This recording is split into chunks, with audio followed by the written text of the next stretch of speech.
دینے، وقت کا بادشاہ نذرانہ دینے آیا. وہ کہتا ہے میں رستے میں سوچ رہا تھا کہ اگر یہ ولی ہوئے تو مجھے پتہ چل جائے گا، اگر تو انہوں نے سیب کھلائے نا، سیب کا موسم نہیں، پھر تو ولی اللہ ہے، اور اگر سیب نہ کھلائے تو پھر نہیں میں مانتا. ٹھیک ہے نا جی، جس طرح کے آج مرید ہوتے ہیں لوگ. کہتے ہیں سیب کھلائے تو پھر بادشاہ تھا نا. تو کہتے ہیں میں 2 تھیلیاں شرفیوں کی بھی لے گیا کہ پیر صاحب کو پیسے دوں گا تو ذرا نرم بھی ہو جائیں گے میرے حق میں. پیر ہو جاتے ہیں نا نرم، اللہ ماشاءاللہ. کہتے ہیں میں گیا تو میرے دل میں خیال تھا اگر آج بے موسمہ سیب کھلائیں تو ولی مانوں گا. کہتے ہیں غوث اعظم نے یوں ہاتھ اٹھائے، موسم بھی نہیں تھا پر 2 سیب ان کے ہاتھوں میں آ گئے، اور آپ میری طرف سیب بڑھا کے کہنے لگے ولایت کو سیبوں سے نہیں تولنا چاہیے، تو سیبوں سے تولتا پھرتا ہے، یہ تو اللہ کی رضا والا کام ہے. یہاں کو تاجر تھوڑی محنت کرے، کھاد شاد ڈالے تو وہ بھی بے موسم میں پھال اگا لے گا. تو کس چیز سے میری ولایت چیک کر رہا ہے؟ یہ پکڑ چھری اور یہ پکڑ سیب اور کھا. کہتا میں نے کاٹ کے کھایا تو سیب کڑوا نکلا. غوث اعظم کہنے لگے کیا ہوا، کڑوا ہے؟ کہا حضور ہاں.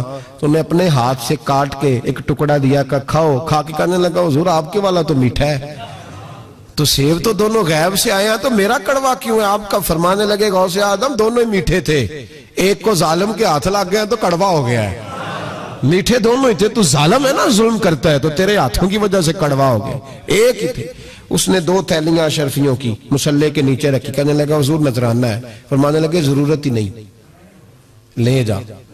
اللہ کے بندوں کو دنیا داروں کے نذرانوں کی ضرورت ہے، اور ضد کرنے لگا حضور قبول کر لے. آپ فرمانے لگے جا تو جا، نہیں چاہیے. کہا حضور ضرورت نہیں، حضور قبول فرما لے. آپ نے فرمایا جا. کہا حضور لے لیں آپ کی مہربانی. فرمانے لگے اپنے کپڑے دیکھ اور میرے دیکھ، اپنی روٹی دیکھ اور میری دیکھ، میں تجھ سے اچھا کھاتا ہوں، تجھ سے اچھا پہنتا ہوں، میرا اللہ مجھے تجھ سے بہتر دیتا ہے، تو جا تو. اس نے کہا نہیں قبول کر لے. غوث اعظم نے 2 تھیلیاں شرفیوں کی پکڑی اور جب ان کو نچوڑا تو اندر سے خون نکلنے لگا. غوث اعظم فرمانے لگے غریبوں کا خون نچوڑ کے مجھے نذرانہ دینے آ گیا ہے؟ غریبوں کا خون نچوڑ کے. پیر صاحب نے کبھی پوچھا نہیں فیکٹری والے سے کہ تم مزدوروں کے ساتھ کیا علاج کرتا ہے. پیر صاحب نے کبھی سوال نہیں کیا کہ یہ جو لے کے آ رہا ہے کہاں سے لے کے آ رہا ہے. غوث اعظم رضی اللہ تعالیٰ عنہ فرمانے لگے میں تیرے پردے نہیں کھولنا چاہتا تھا، تو باز ہی نہیں آ رہا، غریبوں کا لہو نچوڑ کے تو مجھے نذرانہ دینے آ گئے ہو. فرمایا نکل جا ورنہ یہ خون اتنا بہاؤں گا کہ تو بھی بہ جائے گا، تیرا محل بھی بہ جائے گا.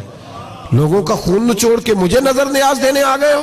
حضور غوث اعظم جواں فکر، جواں سوچ، انقلاب مزاج صوفی تھے.